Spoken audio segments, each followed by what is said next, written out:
నమస్తే. Welcome to our channel. ప్రస్తుతం మనతో సీనియర్ జర్నలిస్ట్ దాము బాలాజీ గారు ఉన్నారు. వారితో మాట్లాడదాం. సార్ నమస్తే నమస్తే. సార్. సార్ తెలుగుదేశం, జనసేన కార్యకర్తలు తిరుపతిలో హల్చల్ చేశారని, అలాగే వైసీపీ ఎమ్మెల్సీని కిడ్నాప్ చేశారు. అలాగే కార్పొరేటర్‌పై దాడి చేశారు. దీంట్లో హైకోర్టు కూడా ఇన్వాల్వ్ అయింది అనే న్యూస్ వినిపిస్తోంది సార్. ఈ ఇది ఈ ఈ న్యూస్ కొంచెం సంచలనం సృష్టించింది. అసలు ఏంటి సార్ దీని వెనకాల ఉన్న కథ ఏంటి? నిన్న 2 రోజుల నుంచి తిరుపతిలో ఒక గందరగోళ పరిస్థితి నెలకొంది. ఎందుకంటే తిరుపతికి సంబంధించిన డిప్యూటీ మేయర్ పోస్ట్‌కి బూమన అభినయ్ రెడ్డి ఉండేవాడు ఇంతకుముందు. బూమన అభినయ్ రెడ్డి రిజైన్ చేశాడు. సో, ఇప్పుడు ఆ పోస్టుకి ఎన్నిక జరగబోతుంది. యాక్చువల్‌గా 3వ తేదీ ఎన్నిక జరగాల్సి ఉంది. అయితే ఇక్కడ ఏమైందంటే నిజానికి మెజారిటీ సభ్యులు వైసీపీ వాళ్ళే. బట్ వైసీపీ నుంచి దాదాపు 48 మంది వైసీపీ కార్పొరేటర్లు ఉంటే అందులో 20 మంది టీడీపీలోకి వెళ్ళిపోయారని చెప్తున్నారు. మిగతా వాళ్ళని కాపాడుకోవడం కోసం వైసీపీ ఏం చేసిందంటే క్యాంపు రాజకీయాలకి తెరలేపింది. ఒక పాండిచ్చేరిలో కొంతమందిని తీసుకెళ్ళి పెట్టింది. కొంతమందిని చిత్తూరులో ఒక హోటల్లో పెట్టారు.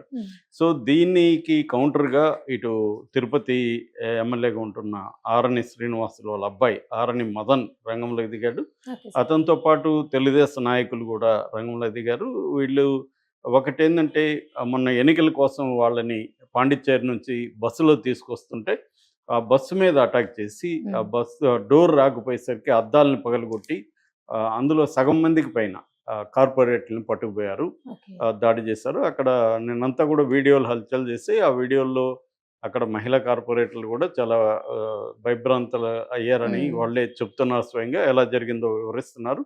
ఇదంతా కూడా చేసింది శంకర్ యాదవ్ అనే ఒక టీడీపీ అతను. ఇక్కడ లోకేష్‌కి దగ్గరగా ఉండి స్పోర్ట్స్ కోటాలో ఒక మంచి పదవిలో ఉన్న వ్యక్తి ఆధ్వర్యంలో ఇదంతా జరిగింది. ఇండైరెక్ట్‌గా లోకేష్ హ్యాండ్ ఉందనేది ఒక ఓకే వార్త. సార్.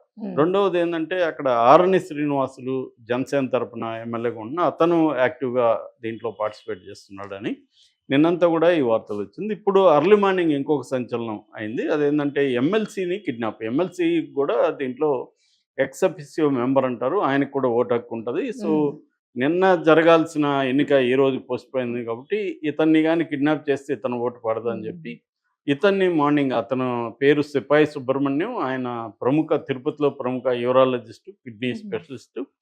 తనుకి ఒక రష్ అనే ఒక హాస్పిటల్ కూడా వెరీ పాపులర్ తిరుపతిలో. సో, ఆయన్ని నైట్ ఎత్తుకుపోయారు ఇంటికొచ్చి గుర్తు తెలియని వ్యక్తులు అని ఆరోపిస్తున్నారు. సో, అదొకటి తెలియాల్సి అయితే ఉంది.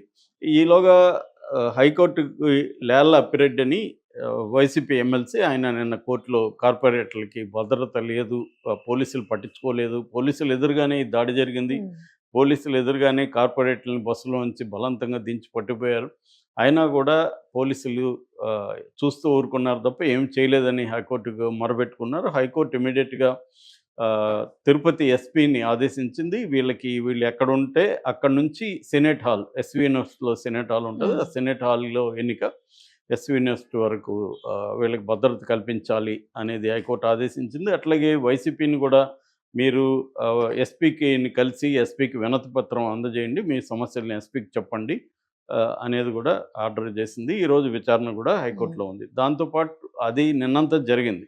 ఇప్పుడేమో అర్లీ మార్నింగ్ నుంచి కిడ్నాప్ వ్యవహారం వినిపిస్తుంది. అట్లాగే అభినయ్ రెడ్డి పోలీసులు కొంతమంది వైసీపీ వాళ్ళని రివర్స్లో వైసీపీ వాళ్ళ మీద కేసులు పెట్టి రాజేష్ అనే ఒక వైసీపీ కార్పొరేట్ని అలిపిరి పోలీసులు అరెస్ట్ చేసి తీసుకెళ్లారు. దాంతో అభినయ్ రెడ్డి తన వాళ్ళని తీసుకెళ్ళి ఆ పోలీసులతో గొడవపడుతుంటే తెలుగుదేశానికి సంబంధించిన జేబీ శ్రీనివాసులు, పులిగోర్ల మురళి, కృష్ణ యాదవ్ ఇలాంటి వాళ్ళు పోలీస్ స్టేషన్ వీళ్ళ మీద దాడికి వెళ్ళారు. పోలీసులు అడ్డుకున్నారని చెప్తున్నారు. ఏదేమైనా ఘర్షణ వాతావరణం ఉంది. ఇటు టీడీపీ అండ్ జనసేన దౌర్జన్యాలు అయితే చేస్తున్నట్టు మనకి అర్థమవుతుంది. ఇంత చేసి ఈ పదవి 13 నెలలే.